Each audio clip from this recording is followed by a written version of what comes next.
Is he here? Yes, he is. Brother. The international man of mystery. Lunch. Wow, you brought your lunch? Yeah. Look at this How are guy. you? Oh, my God. I hardly... Great. I hardly recognize you. Wow, look at you. This is Look something. at you. The Warlock, Kung Fu Panda.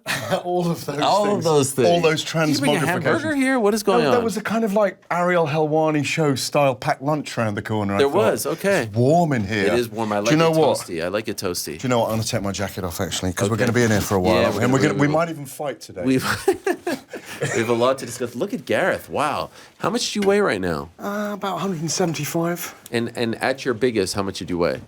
220. 220. Yeah. I thought more. No? But you were always very flexible. Yeah, well, I was always that was where the Kung Fu You always had the high kicks. And Yeah, everything. Wow, exactly. So you smell fantastic, by the way. Thank you. You How is smell it out pretty there? good yourself. Well, thank you. This is It's- very homoerotic for this No, I'm just early saying. in the afternoon. You look fantastic. You smell fantastic. What is it like out there? It's like was I end right? of days. It's perfect Warlock weather. Is it? We're breathing in all that soot. I was with my girlfriend Julie. We were cycling down from. Did you cycle? Yeah, we did cycle. In You the midst warned of me this? this morning. I did, yeah. Said, my children have got their masks on their way to school. Yes. Your beautiful children. No, we're here for 5 days, and you know, you just clear your throat, don't you? Basically. Yeah. But it is very weird. It feels like it's going to rain. Okay. But it is Armageddon-like out there.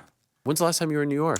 I want to say last April. I did see you then. The Katie Taylor. Katie Taylor, we Amanda did the nice Serrano, little yeah. thing with IFL TV. That was fun, right? Remember that? Oh God, yeah. You were We've done a rocking- lot of skits down the years. You were rocking the Michael Jackson jacket before Sean O'Malley was rocking it. I mean, you looked fantastic. You're doing such great things. Right now, you're working for the Daily Telegraph, Talk Sport, William Hill. You just announced that you'll be doing a show for Boxing Social. Yeah. I enjoy their stuff very much. The young lads over there, you're probably the elder statesman on the crew over there, right? Elder, I'm like the granddaddy. Yeah. You know? Listen, I've known you nearly 20 years, and boy to man to brilliantly famous Wow, that's very journalist. kind of you. I thought I would see you in Ireland. Again, I was working in the studio. Like, when you've got a studio job, you don't go. If people want to pay you, you go. It's kind of... Since we started doing this, Yes. I mean, I've known you since about 2005, 2006. What a journey. What a journey, when you were getting kind of grabbed, had your collar felt by people like Rampage Jackson. Do you Yes. remember all these mad days? Yes, We've yes. done some mad shit. Yeah. Can we swear on the show? Yeah, go ahead. We've done some fucking mad shit. Yes, yes. You know, and I don't know, it's kind of calmed down a little bit. But You feel that way? yeah, well, we got older. Well, we got older, yes. We got older. Maybe we've calmed down. Oh, there's been a few nights when we don't. Yes. No, but I think the UFC's more corporate than it was when we were first getting involved. I couldn't believe seeing you interview Chris Weidman then. He's like a granddaddy. I know, right? Why is he coming back? Yeah. Money. Yeah. To buy another rental property or to, you know, the older you get, you're in your 40s now? 40, yeah. The older you get, the more you are concerned about people fighting because you feel it in your own body and we're not even fighting.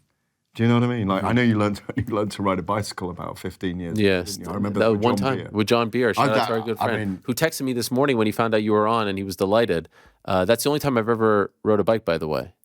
I still don't know how. I know, it's so weird, that video. Go and watch it. Where's the camera? Where? Go and watch Ariel with John Beer riding a bike. It was in Central Park. Central Park, that's right. I mean, I've ridden Central Park today, and when Julie and I were going up the hills, I was thinking, I remember Ariel Yes. getting on a bike. I thought it was a skit, first of all, and that you were joking that you couldn't ride a bike. Because it's true. You and I and John Beer, to mention him, he's a lefty, he's a former boxer, a lunatic. Yes. I've had many lunatic nights out in New York. I used to stay in John's Playboy flat. Now he's married with a beautiful family. I think he's living in Hawaii, isn't he? Hawaii and LA. In LA, Yeah. yeah. I think was he your publicist at one time? He's No, doing just a bit very for good me at friend, one but he point. was a publicist. Yeah. He still is. Yeah, he's a brilliant guy, and we had some wild nights, me and John, but he brought me to your house in Brooklyn years ago. That's Do you right. remember? And your Yes. wife got loads of money out of me for jewellery. Yeah, right. Yes, that was great. That was great. Who was the jewelry for? That was for at the It was time. for my daughters and It my was for your- ex-wife. Oh, yeah. right, okay. Yeah. Do you remember the time we went to Oxford Union for the Dana White? You know, I didn't want to bring it up, Go on, but bring now it that up, bring it up, oh bring it my up. God. Okay, well, 'Cause first you of love all, it. You've been living it's- off this It's story. one of the great stories. It's one of the great stories of the history story. First, let me just say, like, there's a lot of new fans who watch UFC. Like even, Yeah. I was joking about Weidman just there where he mentioned the Mark Lehman, Matt Serra moment from Tough 3. A lot of the people watching this now don't even know what Tough 3 is, don't even know who Mark Lehman is, don't know who Matt Serra, and that kind of bums me out. The UFC and MMA in the UK and Europe is so popular, and you were the first guy.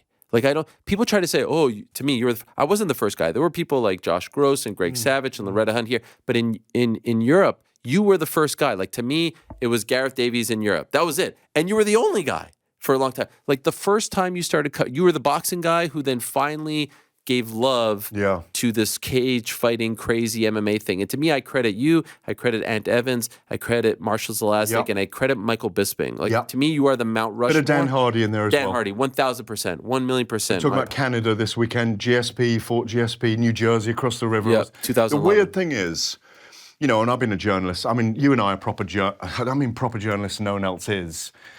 We've been involved in journalism a long time, and I think both of us, without kind of comparing ourselves, we've always brought serious journalism in a different way. We've both got our own styles of doing it.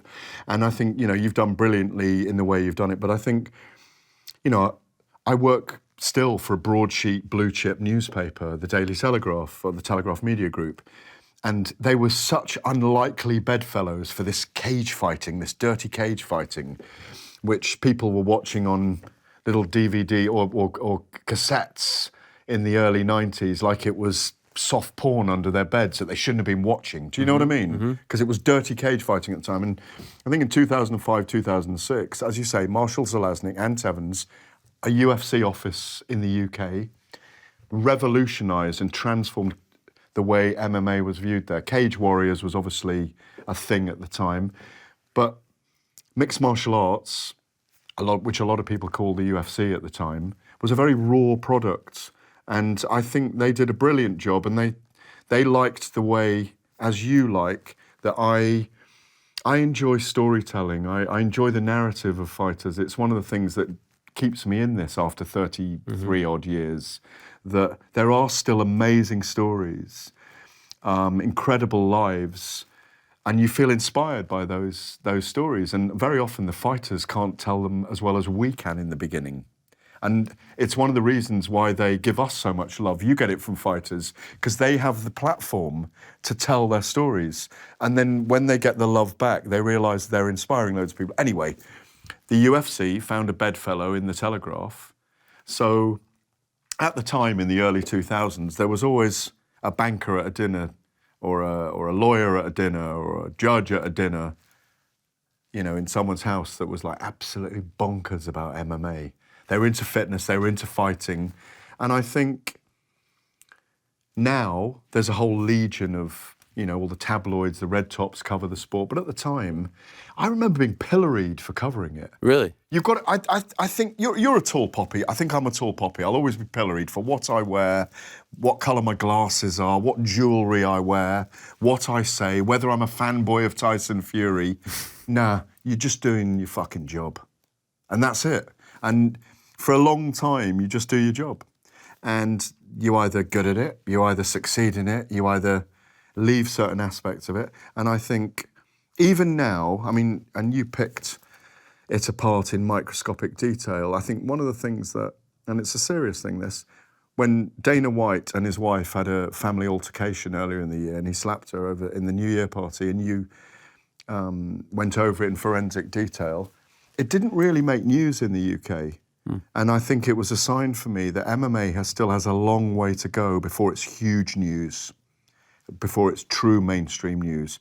Because even then with the Telegraph, MMA and the UFC crept in through the back door. It crept in through the back door in America in lots of ways as well. And it is on the mainstream landscape, but it's a very crowded sports landscape. And I think it's still the scruffy cousin in some ways. I don't know if you agree with me on any of this. No, 100%. And I'm talking about this not as someone that wants to create headlines about it. It's just, I think I'm a bit of a misfit. I think you're a bit of a misfit, We're misfits in the mainstream.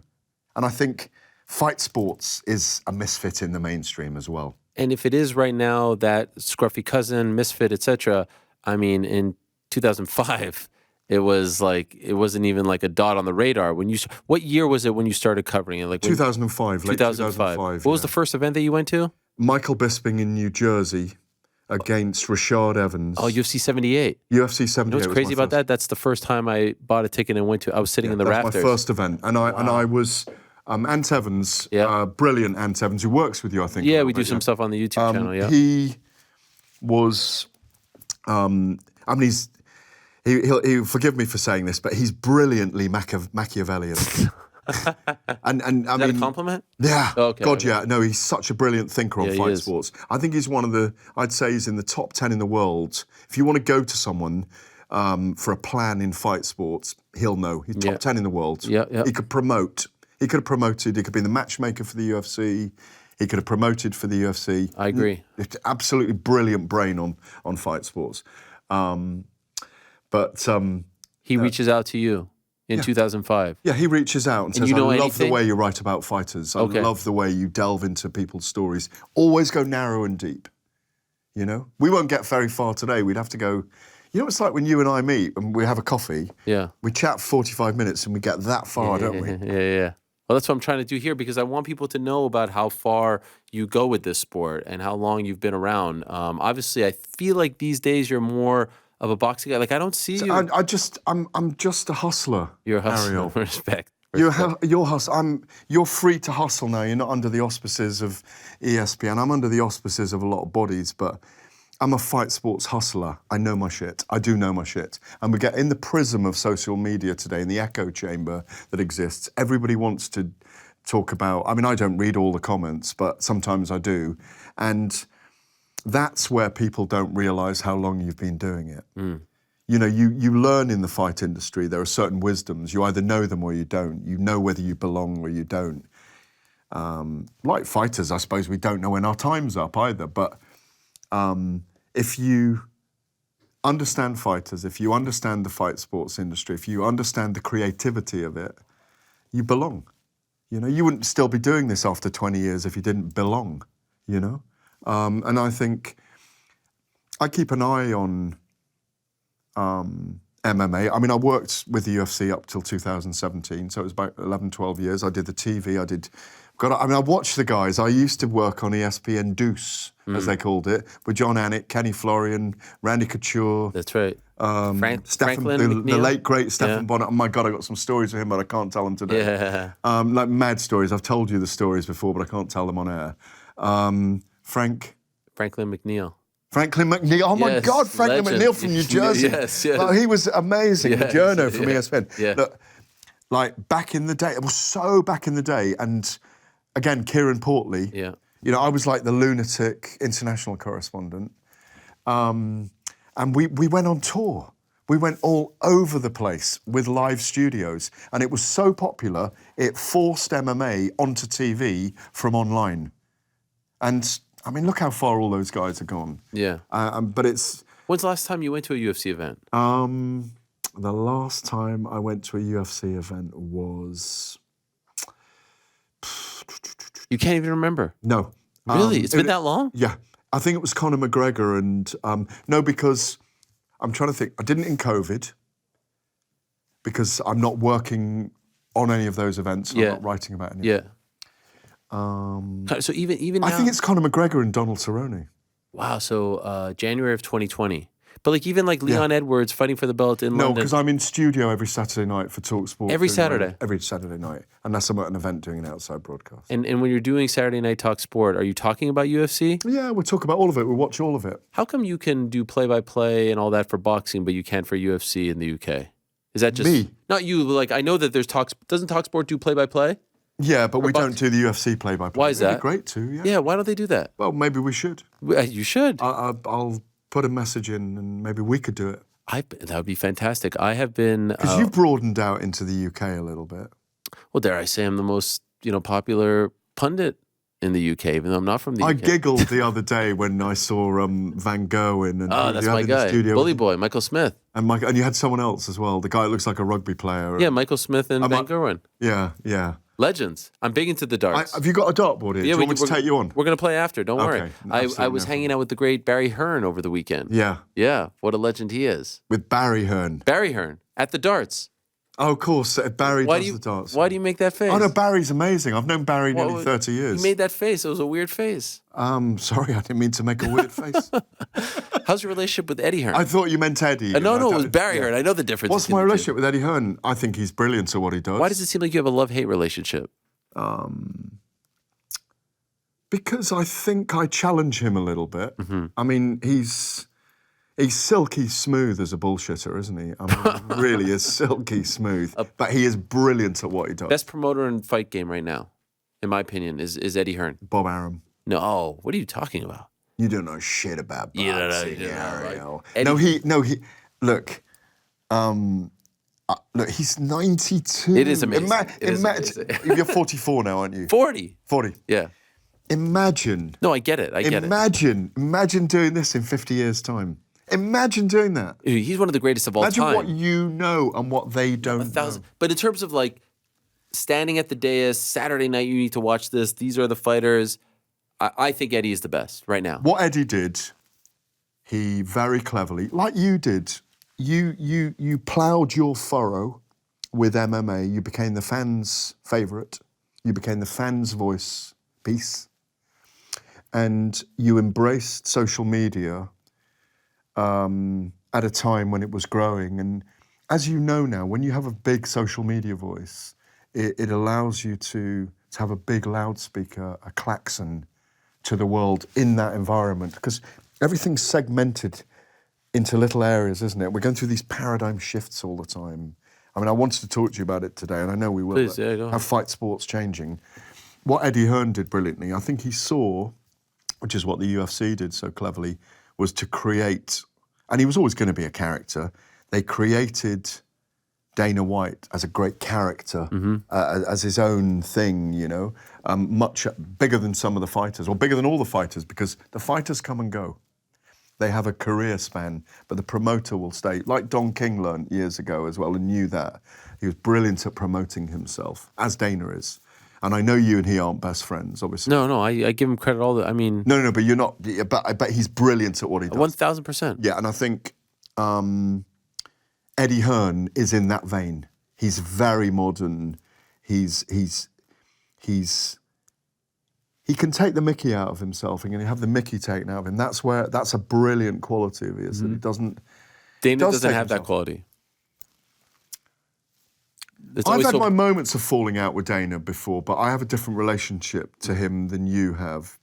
I'm not going to. We're not going to go into that now. No. It's just what happens in life. But you know, it's to bring it all in one round. Yeah, I think Eddie Hearn is brilliant at what he does. I'm not going to pick one who's better than all the rest. He's brilliantly placed. He's with this multi-billion-dollar Sir Leonard Blavatnik company, DAZN, who've got a lot of work to do still. And they're seeding everywhere with big cards and little cards and big names and smaller names and developing fighters. But when I look at all the promoters, Frank Warren's brilliant at bringing young fighters through. Bob Arum and Top Rank, and I'm working for them here a bit this week as well on the Josh Taylor, Teofimo Lopez fight. Doing some presenting for them, hired hand. The thing you did with Kern Batia was great. I enjoyed it very much. Oh, trash talk. Yeah, that was fun. 80 fucking minutes into 20. Jeez Louise. They really cut out a lot Teo there. was slagging me at one point, by the way. Yeah. I was trying to dig him a little bit to get some stuff out of him. He said, what are we doing with this guy? What's this, a hair advert? Yeah. Oh, wow. He was saying that? I don't think that made the cut. No. But I enjoyed it. I thought it was a great, you can't have them in the same room. Have them in, separate cities, but have a journalist there to kind of conduct traffic. I thought they did a great job with that. They did. And by the way, it's funny. The name of the show is the MMA Hour with Ariel Helwani. People get mad at me when I have boxers on or when I have pro wrestlers on. They say it's the MMA Hour. Well, guess what? It's not an hour either. It's not an either. I love it. It's not an hour either. But eventually, it may just be the Ariel Helwani show. Who knows? It is just the Ariel Helwani show. It is. I like it that you... You look fantastic. Do you mind me just Just chill. Yeah. I'm am I afraid that you're gonna put your shoes on your hamburger, and you haven't had any of the hamburger yet. Are we doing some head kicks today during the show or not? No. No, Unless not you today. want to. No, it's just your show now. Sure. I love it that you've branched into boxing. I love boxing. Right Listen, if they wanted me to do an MMA show with you at some point, You had a great show back in the day on BT. Remember that with the studio audience? yes, 2013, 2017. That was the one with Conor came on with Chad Inside Mendes. the octagon. Oh, it was I tremendous. rest my balls on your forehead. Yeah, tremendous. With the studio audience, I loved it. And you did a brilliant job with that Netflix documentary with him. Oh, thanks. They got you into voiceover a lot of it. No, it was honestly just an interview that they was kind of... it? Yeah. Yeah, I had nothing to do with it. I'm really glad he's turned a corner. Wait, we're going to boxing right now. We'll get to Conor. Boxing to me is so much fun these days, and every weekend... It's always been fun. It is, and it drives me nuts But when you people weren't a say... big boxing guy, you see, all those years ago. It wasn't that I wasn't a big... I was a boxing guy before I even knew what MMA was. Yeah. Montreal's a huge boxing town. It is. The Grant brothers and Gotti and stuff. So Artur Beterbiev. well, that's now. But yes, point is, I focus so Jean-Michel. much... GYM.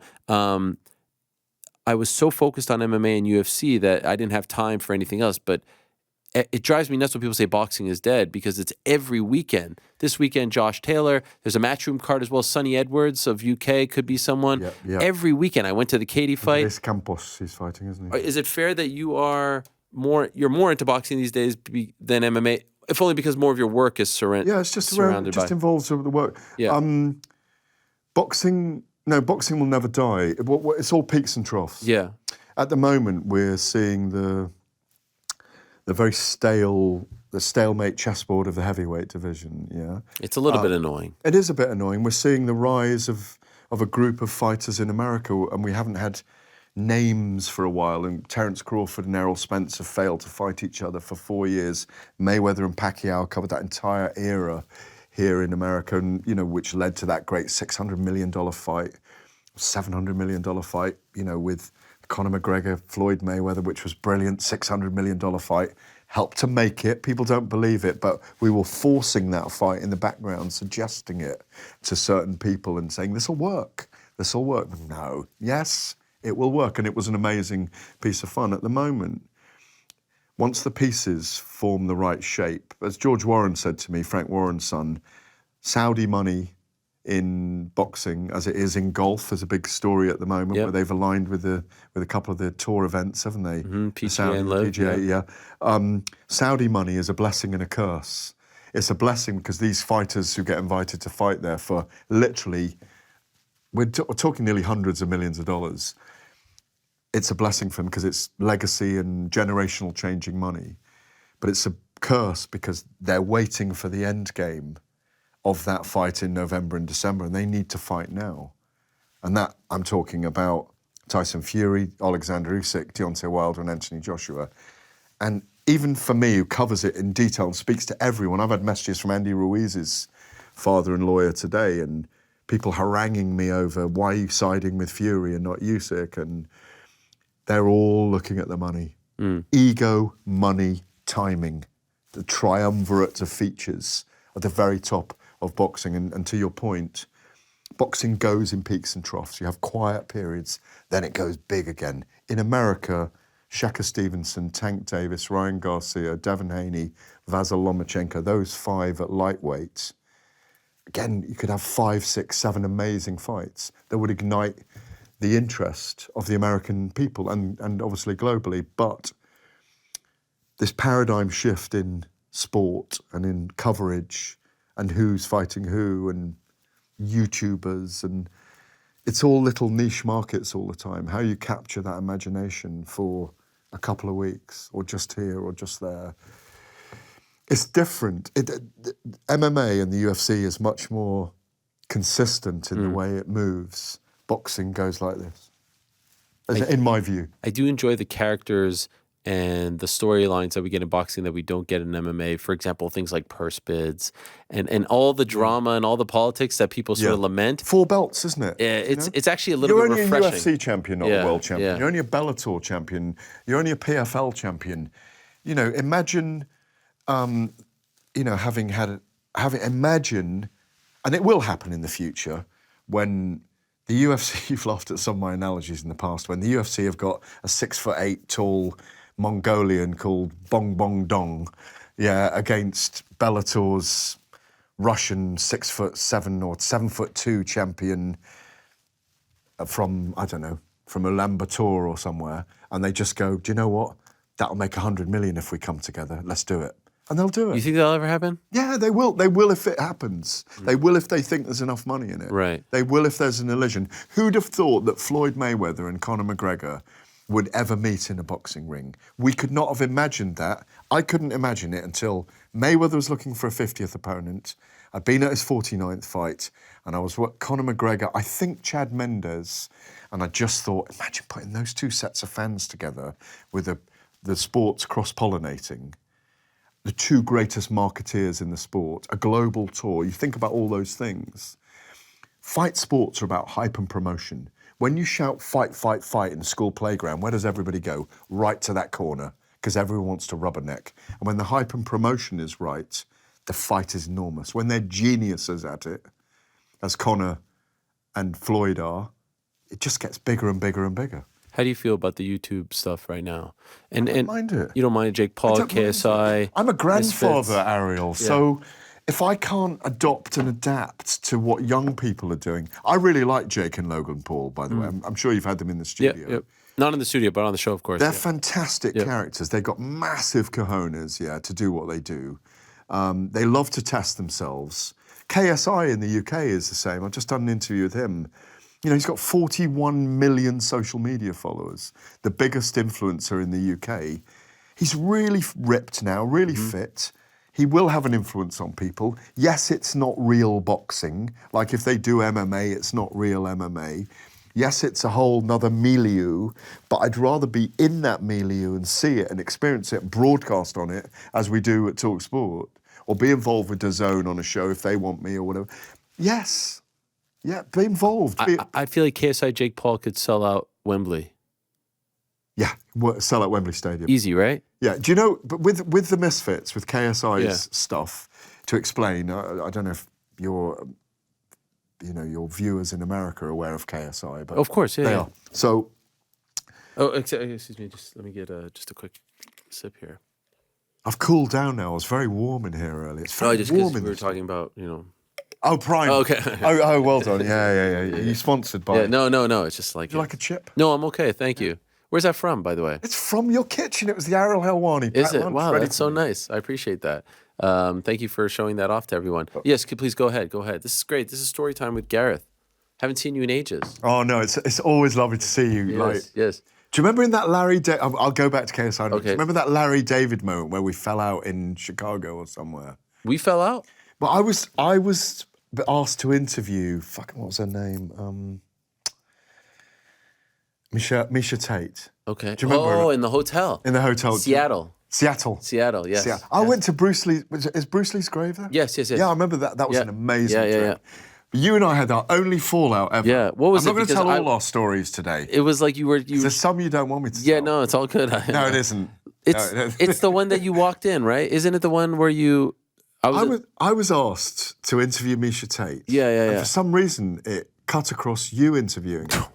And you were so pissed about it. Was I really that pissed? You were really pissed. And I think we nearly ended up in a fight in the street. A street fight? It was almost, but I it would was... have kicked your ass, in old the man. end, it was a real Larry David...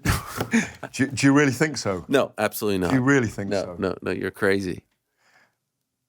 Those were the Kung Fu Panda days. I know. No, but the funny thing is, like, I was really apologetic that it had upset you, and you were really pissed about it. We ended up going to the Cheesecake Factory or something. Me and you together? We had a massive row about it. We came out and we were arguing in the streets, and I crossed the road, and it just reminded me of Larry David, and you were still yelling. I said, "Shut up, Larry David's nephew." Geez, yeah. Still, anyway. Those were great times. They're all great. Can I tell the Oxford story? I feel like now that we're reminiscing. Have you not told that yet? No, I haven't told it. No, let me finish the KSI. All right. Go ahead, KSI. No, the thing is with KSI, it's got such a great following. What I really like about their events, it's a completely different audience. The boxing purists don't like it. But those people are queuing in a line, as you'd say, from 6 in the evening. None of them leave till 11 o'clock at night. It's more like a UFC event where the fans are in early. And there's nothing wrong with it. There's absolutely nothing wrong with it. Where it goes, I don't know. After KSI and the Paul brothers and the OnlyFans girls and who knows. But anyway, yeah, Oxford. I drove you there, By the way, didn't I? KSI, Tommy Fury, is that a big deal in your opinion? Oh, I think Tommy Fury smashes him, if I'm honest. Really? I mean, it's a big fight. It is a big fight. Real jeopardy fight for KSI because his fans think he'd beat Mayweather. Right. His brother's fans thought Deji would beat Mayweather. They actually thought that? They actually thought that, yeah. For fuck's sake. UFC 120, October of 2010. I mean, it's a great time. They had the Expo in London. Remember that when they bought the Expo? I'd interviewed... I had been on stage with John Jones and Rashad Evans. Yes, I remember John Jones being there with Malky. Weirdly, because there was an event that weekend at the O2 Arena, wasn't it, the fight? Yeah. I ended up in a traffic jam. You call it a traffic jam? Yeah. With John Jones sitting next to me, 3 hours in my little old Merc Mercedes. Wow. John Jones sitting next to me. I had the recorder playing, recorded the whole thing with him. Vanderlei Silva. In the car? Yeah, Wow. in the back. Thiago Alves. What? Yeah, and Malky Kawa. Oh my gosh. Yeah, 3 hours in a traffic jam, yeah. Malky going, fucking hell, when are we going to get out of here? Vanderlei just looking out the window, chill as hell, and Thiago, like, he's a lovely stud. Yeah, he is. Stud. Wow, those Quiet, were great days. Beautiful man. Great days. 10 years ago, probably? No, 2010. Was it 2010? Yeah. But I remember doing the 13 years Expo ago. on stage that day with John, who wasn't champion then. Yep. Because he was champion the Following following year, year. yeah. And Rashad, and they hated each other. Oh, yeah. They hated you each could other. tell, yeah. They were both training with Winklejohn. Yeah. Jackson. And Jackson at the time, I think. Because they Yeah. were divorced. They hadn't, yeah. God, we go back in the day, don't we? Those were great memories. I remember... They were in the car anyway. I that remember week. Media Day on the Wednesday. So here we go. that was the card headlined by Michael Bisping and Yoshihiro Akiyama. Yeah, And Sexy the other, Yama. Yeah, and the other big fight was Dan Hardy against Carlos Condit. Yes. The other big fight was John Hathaway against Mike Pyle. Yes. And this was a big fight for John Hathaway. God, what a memory you got. Yeah, it was great. And so I'm there. Was that your first trip to the UK? As a journalist, I'd been to the UK, but this was like my first like UK event. Yeah. It was a big one at the O2, and this was such a great time because we were friendly and you were very kind. I have to say, how old are you? 48. So 48. No, I'm 58 coming up. You're 58. Wow. 58 coming up. Yeah. God bless. So you're 18 years older than me. Yeah, so, but I've always felt like that. I've always felt avuncular towards you. Well, I don't even know what that means. Like an uncle. Oh, I appreciate that. Yeah. But no, I do think it's important to note that. So Even though you'll always be my scruffy cousin. That's fine. 2010. How old am I in 2010? 28. So 28. You're 18 years older. You're 46. Yeah. And yeah. Right. If that's what the math says. Sure. Yeah, I think so. Anyway, I never felt like animosity from you. I never felt jealousy. I never felt like you, Steve Cofield was the same.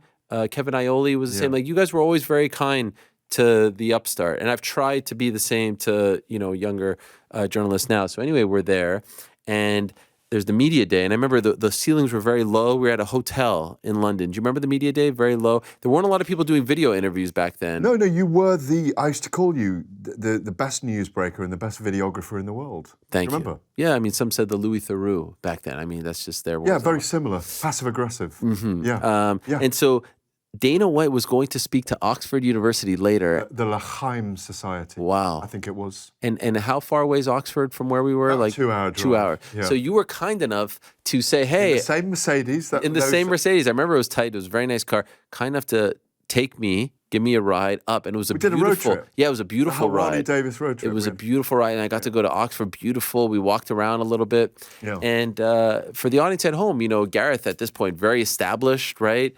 You're on the Telegraph. I think you're working on television as well. You're doing all the things I do now. Yeah.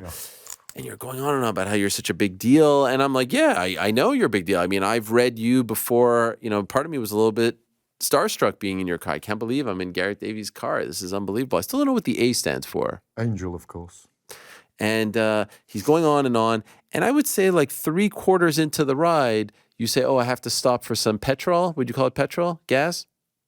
It would have been petrol. Petrol. Oh, gas? Yes. When do you ever pour gas? That's what we do. Gas. Do you know what gas is? I know, it's one of those things. It's like when you ask someone, "Can I have some water?" They say, "What? Have some water? Can I have some water?" Okay. And you understand? Yeah, gas. Anyway. So anyway, we stop, and it's one of those where you can also stop to get some food. Yeah, service station. Yes. What we call a service station on the freeway. So he gets off, we get off, and he's going, at this point, it's been sort of like an hour and a half of about how famous you are and popular you are, and you are the voice of the fight game in the UK, et cetera, and we get off and we go to this service stations. We're about to get some lunch. We got some food. A sandwich or so, and I walk up to where the guy is making the lunch. Till. The till. All right, and right away, and this is 2010. It goes red. 2010. We're talking 13 years ago. I'm like 4 years into the game, and he's like, "Oh my God, are you Ariel Helwani?" I'll never forget it. And I was like, "Wow, I can't believe someone in the middle of nowhere, London." Outside of London, knows who I am. This is unbelievable. I was like, he's like, "Oh, I'm a big fan. I listened to your show, MMA. I was like a year old at the time." So in my mind, I'm like, wow, if he knows me, he's about to flip out when he sees that I'm with Gareth Davies, the voice of the fight game. And he thinks I'm your driver. And I said, "Do you know Gareth Davies?" And he's like, No. But anyway, I'm such a big fan. I could not believe that after listening to you talk about this for an hour and a half, that you were the voice. This guy in your own country was stoked to meet me and had no idea who you were. That must have been a big blow to the ego, no? The fact is, because you've told that story to me so many times, I've dealt with it emotionally, and I'm not damaged by it. You're okay with it? I'm absolutely fine. All right, you're at peace. It was a funny moment. It was a great day. It was a great day. But I think that's what I say to you, that I think what you did with this show, well, not these kind of shows, this show, because it's had several morphs. Yes, iterations. Yeah. It's been with MMA fighting and then with ESPN, and you've just stayed true to what you are and stayed in your subject matter. And I think you and I have spoken about this. I mean, I've done interviews before recently, I think now in my 50s, where I kind of feel that I can openly say I feel a bit of an underachiever in lots of ways. Really? Yeah, really. Why? Because there's lots of other areas I'd like to have done things in, Like what? In documentary work, in other subjects. It's not too late. No, it's not. No, it isn't. And I don't think it's too late for you either. No, obviously I've done a lot of work with the Paralympics. It's probably some of my best work, frankly. I know you've worked on a couple of Paralympics as well. I think you feel like that when you're just driven. That's why I think it's fair to say we both understand fighters. Do you feel like you understand fighters? I mean, why you talk they're driven, to them how they're driven? To a degree. I'll never be able to truly understand them, I think, because they possess DNA that I don't possess. Like there is never, like Chris Weidman. Yeah. If something ever happened to me, like what happened to him, my brain would be like, "Don't do that thing ever again." You don't know that yet. That doesn't. You don't know that. You don't know that. What do you mean by that? You're a father. Right. There's things inside you that you would do that are so dark and dangerous you don't even know till you're there. Have you ever felt that way? Yeah. Every time I wake up. Really? Yeah, of course. What do you mean? It's just knowing what you're capable of. Right. You don't you don't ever have to act on it. Does it bother you when, I see people like, "Oh, Gareth, this, that," like, and they don't know or they don't have respect. Yeah, but you know me. No, I know, but does it bother you? No, because not everybody knows you. But I don't ever get any shit to my face. Do you feel like you get the respect that you deserve for the work that you've done over the last 2+ decades? 3. 3.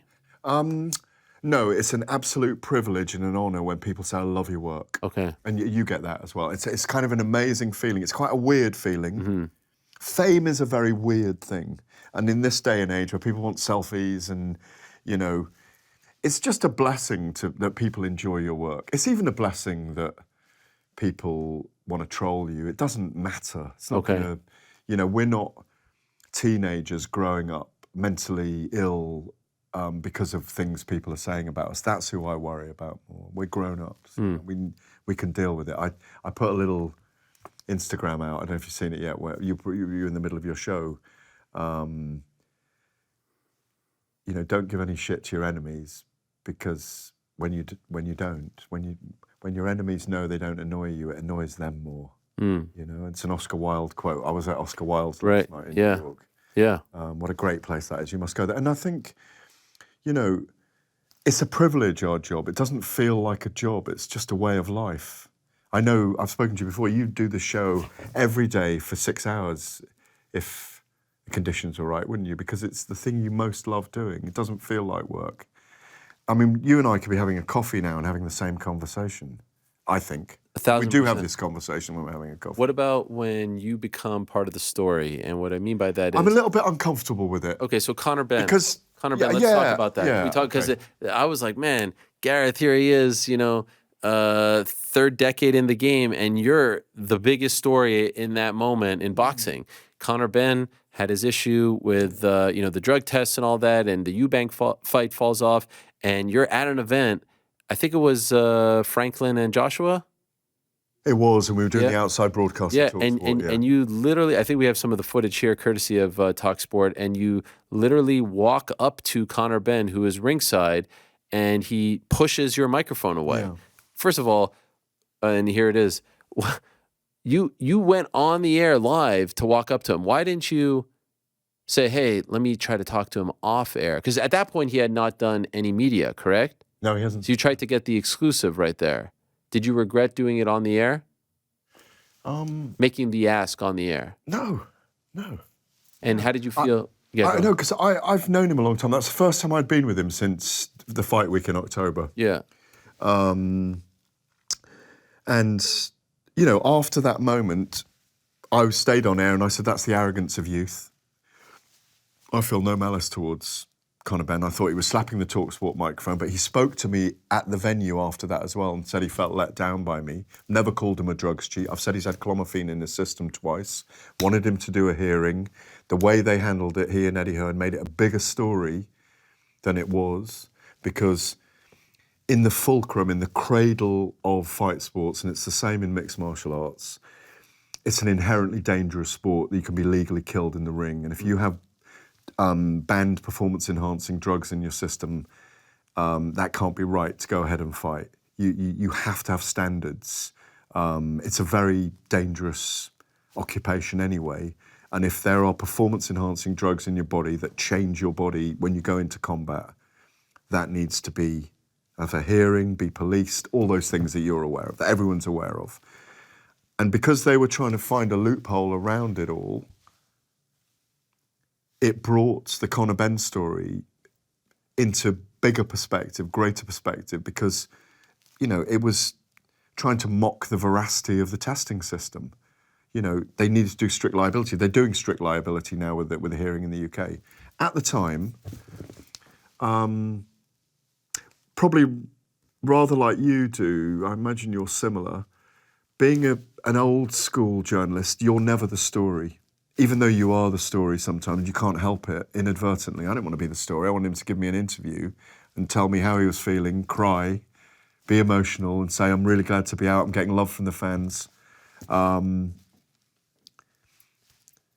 it before with Deontay Wilder, when he got in my face. We actually have that as well. Yeah. Well, I mean, but these things happen. I've had it with Dillian White, where he lost it with me and sent me, not lost it, but sent a message late at night saying, what's that fucking headline about? But it wasn't my headline. The Telegraph put a headline on the story. There it is. Here's Deontay. I mean, does your life flash before your eyes? When No, this is a funny one, because you know what? I was thinking, should I take my glasses off here as well? Because he takes it. Because the funny thing is, that's being recorded by my former William Hill presenter partner, David Alorca. Is he mad at you here, or is he? Yeah, he is. He's going, you tell your friend Tyson Fury. You tell him. You tell him. And then he's been pulled away by his team. And then I thought, Deontay, you really are going at it here. And I'm like, okay, no problem. And then... Are you afraid he's going to punch you? No. Never? No, not for a moment. Not for a moment. I don't really care either. There we go. And then he takes his glass off. I'm thinking, shall I take mine off here in this moment? But I never took my eyes off his eyes. I know it was not A week earlier, I'd been with him in Birmingham, Alabama. Yeah. And what's the city? I can't remember the city he's from. I had a fantastic time with him. Tuscaloosa? Tuscaloosa. Yeah. And we'd had an amazing conversation. And you know what it's like when you go away and you're buzzing from having a really deep conversation one-on-one with someone. And I'd been there 2 or 3 hours on my own. You touch sometimes, don't you? You know, you touch with that person, and you're really looking forward to the fight because you know a certain amount about that person's spirit, because their spirit is going to be bared in the fight. It's going to be opened, you know, for combat.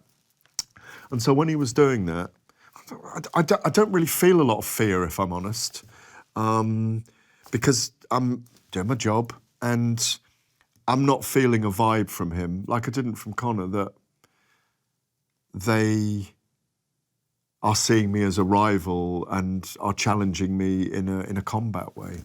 Have you talked to Conor since? No. But we will. And you know, he probably won't want to speak to me again. And why? Just because you went up? Or does he feel like you said things beforehand? No, TalkSport, I mean, obviously I've covered it in the Telegraph, but TalkSport is a big platform for boxing now. It's unbelievable. Yeah, big platform for boxing. So I'm on there. Shout out to my friend Simon Jordan. Yeah. He's my good mate. Is he? No, he's not. But I like watching all the Cape Crusader, as I call it. A former Crystal Palace owner. I don't know if you know this about him. But are you teasing? Or no, what are you talking about? Simon, Ade Oladipo, that's my guy, Ade. Yeah. He's been on this show before. Yeah, I do a show with Ade every week. Legend. I think he's fantastic, by the way. He's very good. I think he is one of the best presenters in the game right now. UK. Laura Woods is a phenomenon, right? You cool with Laura? Yeah, with that. Well, everyone. I'm cool with everyone. Are you surprised that I know this much about TalkSport? No, because you were in Ireland with them all. No, I watched this stuff. I watched this. With the Katie Taylor fight. The great Tony Bellew, of course. He's not TalkSport. But these are all... No, but I enjoy like I was talking to you about earlier, you're in a similar place where you get hired to do events now. So you go and do them because they're brilliant fun. And we're just bringing what we do. You know, if I'm doing a bare knuckle press conference, which I did last year for bare knuckle fighting for Dave Feldman, who's a fantastic guy. If I'm doing a press conference for the PFL or doing an event, it's all a very similar milieu. It's a very similar environment to what we do in what we've learnt to do. Okay, so where do you draw the line from journalist or like presenter / personality? Is there a line in your opinion? I think there was at one time. What, as us or as a person? You personally, is there something you'd say no to? Oh yeah, definitely. Like what? No, like I mean, like if Top Rank said, "Hey Gareth, you know, we want to pay you to be on the broadcast." Yeah, that's fine. That's fine. Of course it is. And so, how do you then? Okay, what if the card sucks? What if someone takes drugs and they're banned? Then I'm going to write about it. And then what if Top Rank says, "Yo, we were"? Well, that's their problem, not mine. Mm-hmm. So you never feel like it's because you know it could. There's a lot conflict. of out there in the echo chamber of social media. People think you are bought. No, you're just. There are different hats with it all, definitely, because you've been there as well. Yeah. Because you know, and you got in trouble with the UFC at one time for reporting something that you were perceived by them as not doing your job and breaking a news story, but you were actually just doing your job. But just to be clear, because no one from the UFC ever told me that. You're talking about the Brock Lesnar thing? Yeah. Yeah, that never came from the UFC. Yeah. That was just me. No, exactly. Yeah. But it doesn't matter where it comes from. You're entitled to say and do what you want to do. And you're entitled to do that to whoever you want to do. And you've done it, and I've done it. We've all done it. And at the moment, though, as I say, in the echo chamber that social media is, people think... Well, your role's slightly different to mine because you're not working for ESPN anymore, are you?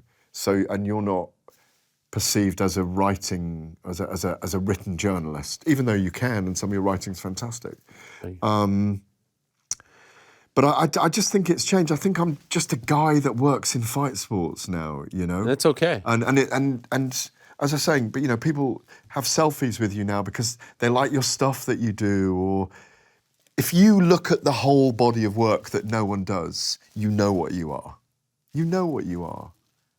And I think, I would call you a hired hand in the fight industry. Has your Like I am. stance on any of this changed since you had the health scare a few years ago? I've had one recently as well. Recently? Yeah.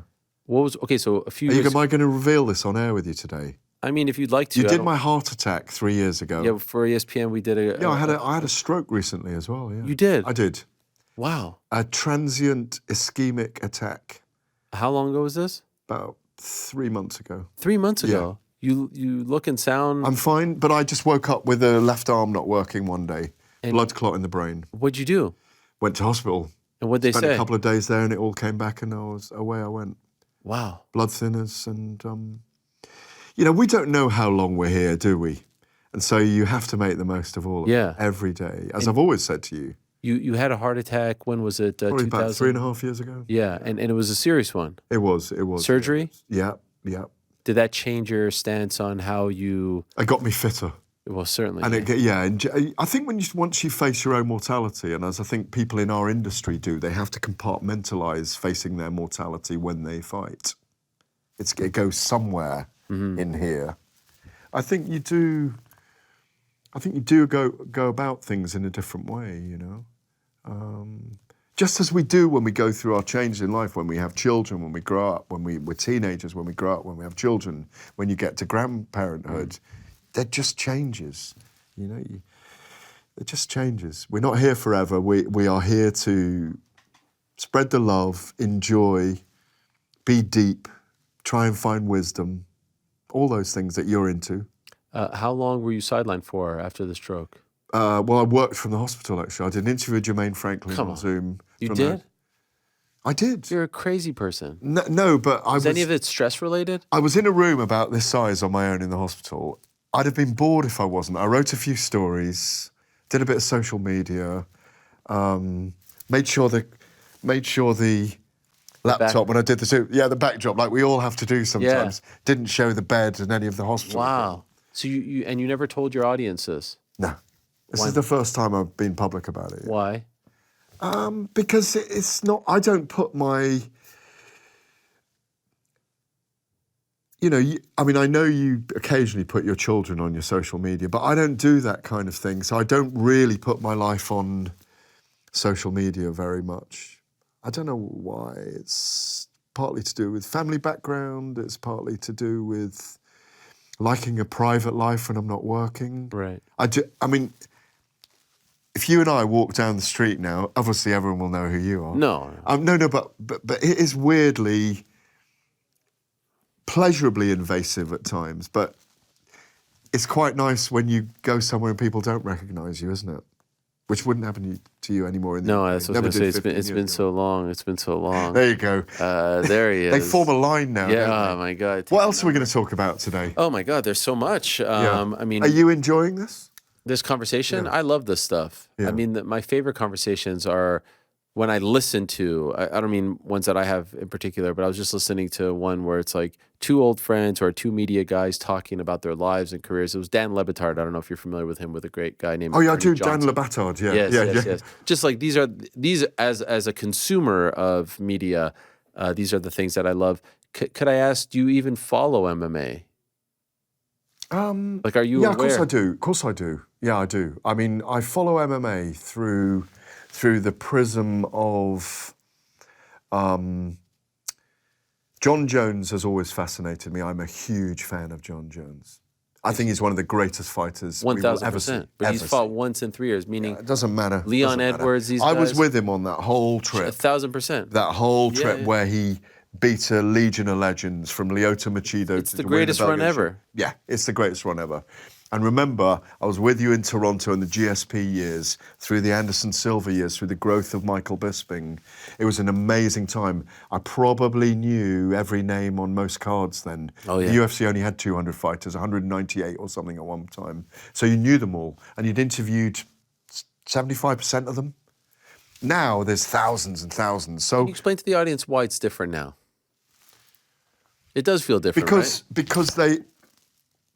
Because every warrior from every tribe in every corner of the planet knows that if they have that in them and they go and train it, they can find their way to the big league in 3 or 4 or 5 years, you know? Because it's an extraordinary...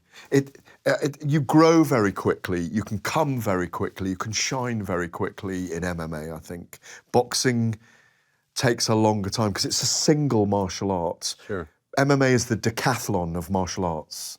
Well put. Yeah, well, it is. There's Yeah. no question about it. Yeah. So... But you know, with the uniforms and the apex and the amount of events, it's impossible to say it's the same, right? There was something magical about it's that. Diluted. 2009, 2010, 2011, the Spike TV era. Oh, yeah. I know it wasn't Spike, but you know what I mean? Like, Well, it was Spike TV when Stephan Bonner and Forrest Griffin fought. but it was just the moment, 96, when it just... It was even Dana, like the pep in his step, he was revolutionized. Yeah. And I know we're sounding like two old guys now, but it's just, you watch it. We are two old guys. Yeah, it's not the same. So will you go out of your way to watch Leon Edwards? Oh no, I definitely will watch that. Okay. No, I mean, I follow the top line. If someone says, "Oh, you got to watch that guy who's coming through," you know, Makachev, or you got to, I'll go and watch. Do you feel any kind of ownership to the UK market? Not ownership in that like you like invested money, but you know, you helped build that market. Yeah, the only time I get a bit pissed off, and I'd rather someone say it to my face, you know, fuck all about MMA. And it's like, excuse me. Yeah, okay. You know, because it's very easy once you know about how fight sports work to delve in and out of it. You can watch someone for an hour and you know whether they've got it or not. Yeah. You just know. And if you meet them, you know whether they've got it or not. But now we go, like, it used to be Bisping, Ross Poynton, remember him? Yeah. Guys like that. Now it's, you know, Tom Aspinall and Arnold Allen and obviously Leon. Like, the evolution of UK MMA in such a short amount of time is pretty amazing. Like, it's no longer, oh, they can't wrestle or they have to come to America.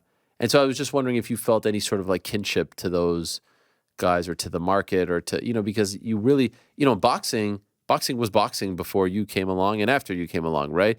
MMA wasn't anything in Europe. Yeah. In terms of coverage before you. Yeah, I mean, it's a huge deal. Being part of helping it to grow and being a pioneering journalist has always motivated me. Same as the Paralympics. I came to Atlanta in '96. There were no other UK journalists at the Paralympics. You know, getting on your boots, putting your boots on and getting your laptop and your rucksack and going back through the hood in Atlanta every night because the stadium was, you know, I remember being the only white guy on the trains and the buses going back to the hotel. People say, why aren't you getting cab? And it was amazing to be in that environment. And I'm only saying that because look how far Paralympics has come. It's very similar to MMA. You've got these amazing people that deserve a platform, who've got inspirational stories, who fight for a living, who fight sports are not mainstream. It's only like 2% of the population are actually interested in them, 2% of the planet. And, you know, the mainstream sports fan only comes to the big fights. How do people cross over? They cause mayhem or they have a story that people pick up on because they have an X factor about them, like Conor McGregor, you know, who, again, that journey we were both at the beginning of. I mean, you're very close to him now. When's the first time you met him? Because you're in that, you're in the documentary. The one in the, I think you interviewed him in the Gibson, right? No, it was more than that. No, it was way before that. Sure, I but used I think to do a clip, thing for ESPN, which was it was a podcast I used to do with Ben Blackmore. Oh yeah. Because I did the first UK MMA show ever called MMA. What was it called? Was it called MMA Live on Setanta? And we used to have Dana and Chuck Liddell and strip clubs afterwards. And what was the podcast called? It was with Ben. With Ben, it was in the broom cupboard or something. Yeah, for ESPN. yeah. And we were in an old broom cupboard in ESPN's office at Disney in Hammersmith in London. We'd requisitioned a broom cupboard, and I remember we had Conor on that, and I said, "You're not a very big lightweight, you know," because he was double champion at featherweight and this is pre-UFC debut. It would have been 2013, 2012 maybe. I remember Conor getting really stroppy with me. You could be calling me a small lightweight and all this stuff. And I really liked him. So then I met him when he came into the UFC, and I did the Sweden event. That Marcus was his debut. Yeah, that was his debut, and I interviewed him afterwards. Yeah. You know, I was doing the post-fight interviews. I think you were doing them in America at the time, and I was doing them there in Europe. It was on Fuel TV, I think, at the time. Yeah, crazy. Fucking, we go back, don't we? Yeah. But so many iterations. And from then on, but a year later, I was working for BT Sports that bought the UFC as their broadcast partner. So there was 5 years of that. 2 documentaries about Conor, the interview and the Gibson, which you got the clip. Yeah, no. Roll clip. Oh, no. No, we don't have the clip, but you're in the Netflix, that conversation is... No, because that conversation that day, he was the interim champion at the time. Was he interim? He looks younger. You know, it's the one where it looks like you're in like the hotel bar. Yeah, we were in the Gibson. We were in the Hemi Demi. Yeah, Hemi Demi bar. When they announced the deal with Setanta, he did like a bunch of, because I even remember like what he wore. He did a bunch of media, and so there's that interview that came did a few interviews with him, but the one I remember is when he was like, you know, fucking interim, you know, with leading up to the Jose Aldo fight. Yeah. He's a great character. I mean, I think he lost himself for a while, Conor.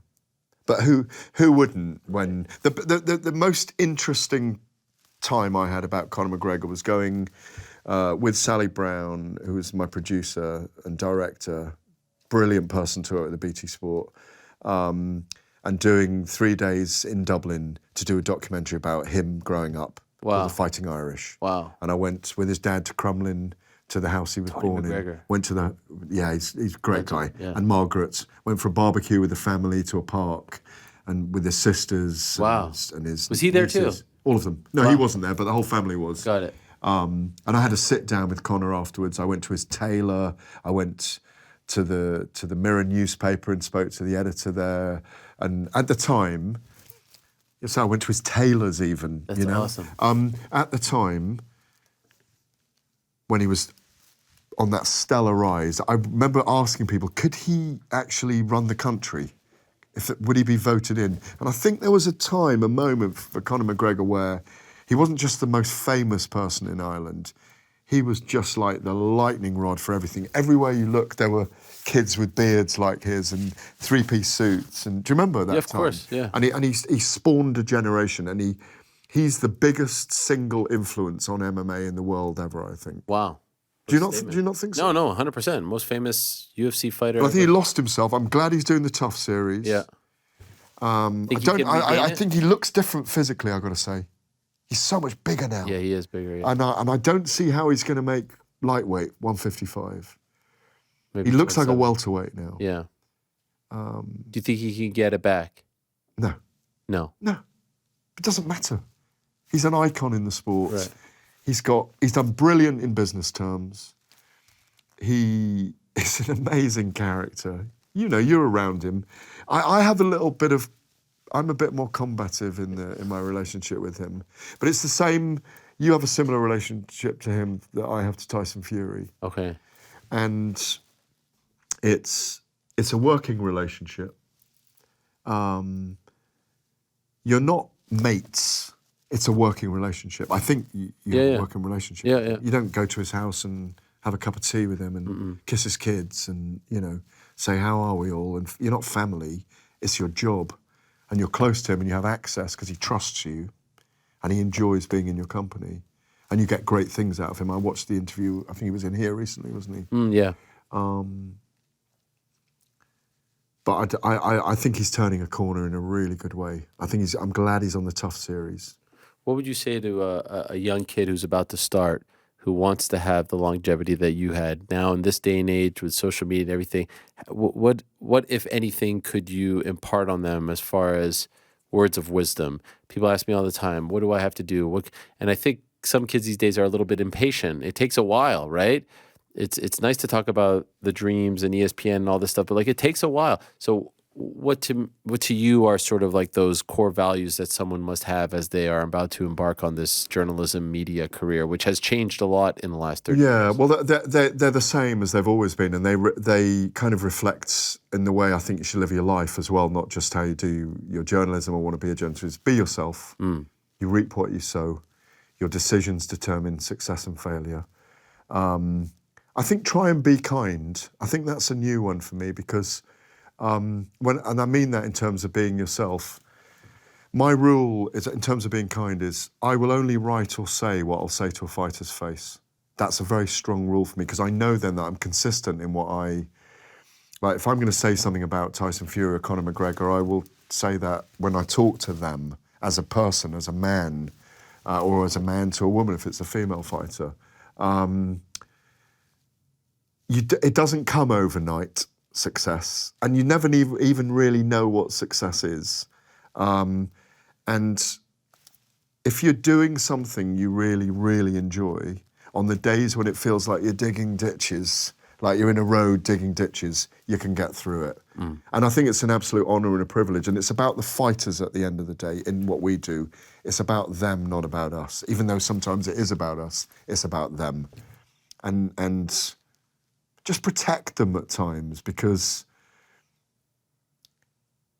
I think particularly in this day and age, when a fighter's lost and people are heaping on that hatred, I don't like that. I hate it. I don't believe in... You like a little bit of Schadenfreude. What? You can a little bit. When? You're a little bit To cruel who? at times. You What are don't you like it when I do this. What are you talking You about? do not like I'm it. the kindest person in this game. You're a lot kinder than you used to be, and that's where you've really learnt, I think. Really? You think so? What are Some your might say wisdoms for young journalists, then? Some might say I'm actually meaner than I used to be. No, you're not. Heel-wani. No, the heel-wani. Yes.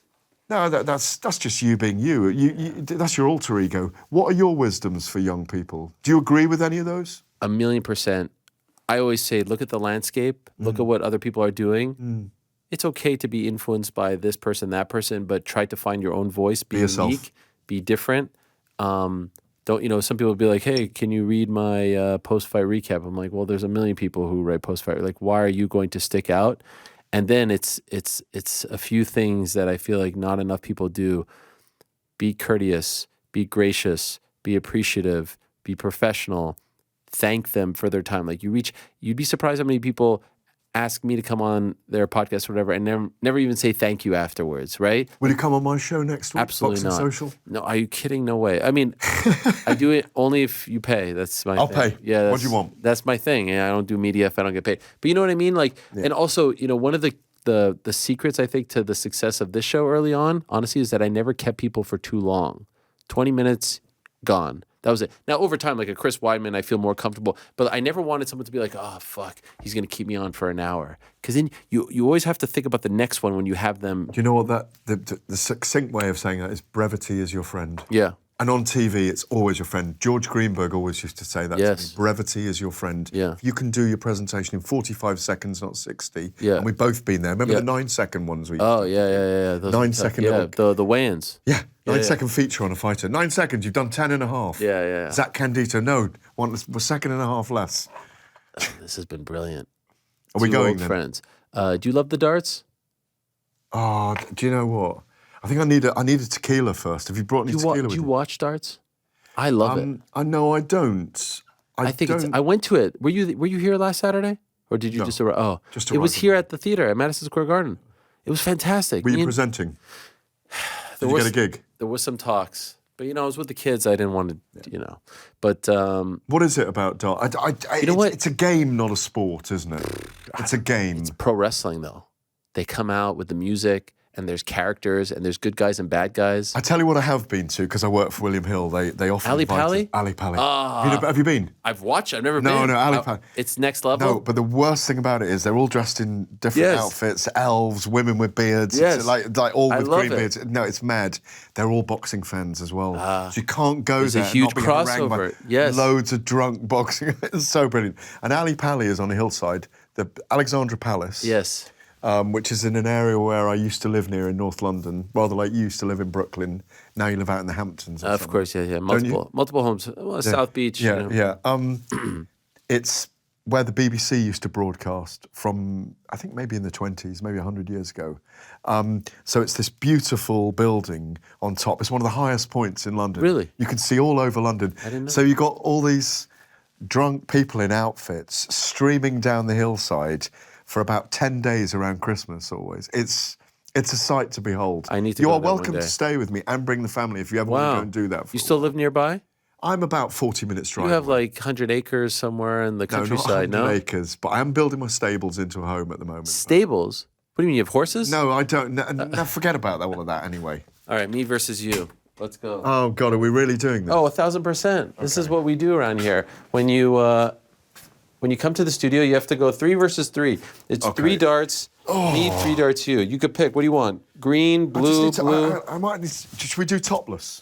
No, I'm okay. Thank you. I appreciate that. It's very kind of you. Yeah, let me just do this. Let me just show you. Oh, jeez. I don't know if are we on camera here? Like, No, yeah, we're not. there's Okay. that one. Look, no, we are on camera. It's right here. Okay, what do you want to do? I like a heavy dart. Okay, go ahead.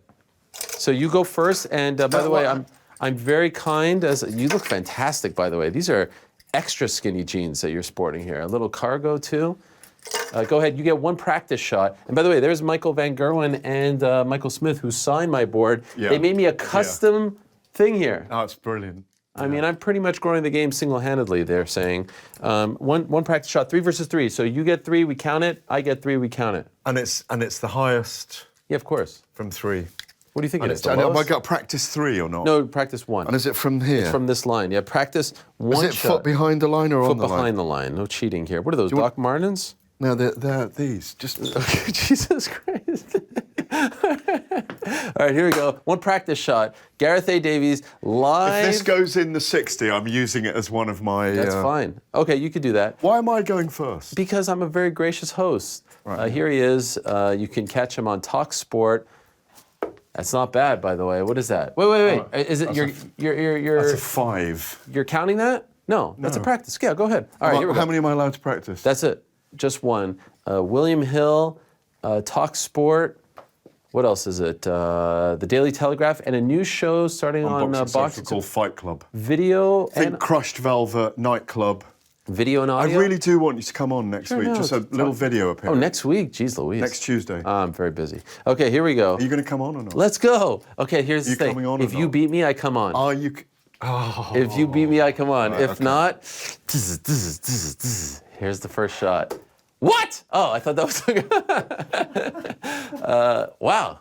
Ooh, not bad. No, it's a treble Listen, 5. a treble 5 is 15 plus a 12. I thought it got in the ball. I saw and it's hey, by the way, that's not bad. No, I used to play a lot. 15 But I haven't. plus 12 is what? 27 plus 20 is 47. It's practice, though, isn't it? I haven't done that for ages. Oh, you got the nice ones here. Now, a heavier dart is always better. You know that, don't you? I'm going to actually use yours. Okay, here we go. These are from my good friend Michael Smith. He gifted them to me. All right, you got to move. You got to put your foot a little bit like that. Yeah. Okay. They told me not to aim. That's what MVG told me. No, it's all in the wrist, remember? 1. Jeez Louise. 2. Oh, God. I went off. You see, I'm all fucked up. Oh my God. You smoked me, Gareth. Right, so the happy thing is you're going to be on my show. Wow. What were you doing with that? Do you want to go again? Can I go again? One more. No, double, of course double you or can't. nothing. You've lost. Double or You're such a bad loser. I can't believe it's the first time I use those. This is. No, you lost, Ariel. Oh. And now you've lost again. Oh, Oi! I should have used those. Oh my God. you still didn't Would I beat have me. lost here? But you still 25, lost, yeah. 4, 29, and 15. I would have beaten you. No, you wouldn't. What did he get? 47. For fuck's sake. All right, I guess I got to go in 40. here. You got 44. That's. For fuck's sake. Gareth? Are we off air now? No, we're still on. Okay. Well, we're still going? Wow, you're not bad, huh? Well, that's a 1. Okay, not bad. Not bad for an old man. He's Yeah. Gareth A. Davies of the Daily Telegraph, of William Hill, new show on Boxing Social. One of my best mates. Oh, so lovely. And I'm very happy to hear that you're feeling better. Yeah, All's I'm good, okay. I'm good, yeah. God bless. And you'll be a part of the Top Rank broadcasts? Yeah, I'm doing. I did a little interview for them with Josh Taylor. Brilliant fight, him and Lopez. Oh, Are you going on tremendous. Saturday night? No, because I have to watch Bring the UFC. kids. No? Right, and Josh Taylor gave me a little bit of attitude today. It's like, I answered oh these no, Hank, questions there's a guy already. called Hank emerges in him, his alter ego. Oh, wow. And the red mist comes down, he becomes the Tartan Tornado. Yes, I like that. And Teofimo Lopez is a trash talker. I did a program, Trash Talk, Yes, and he walked off. and he walked off. Yes. But we'd done 80 minutes filming at the time, and He's a little bit all over the place, Teofimo, no? yeah, and Josh Taylor's got to try and exploit that, but the style matchup is brilliant. Clever lefty, against a guy that is bullish and comes forward. It's a massive fight. Tomorrow they go head-to-head at the press conference at the Hulu Theatre. Friday they weigh in. I reckon there's going to be fisties before the fight. Really? Yeah. Okay. They hate each other. It's Edinburgh versus Brooklyn. Look at me and you. Look at us. I always do this. Look at us. Still here. You're very touchy.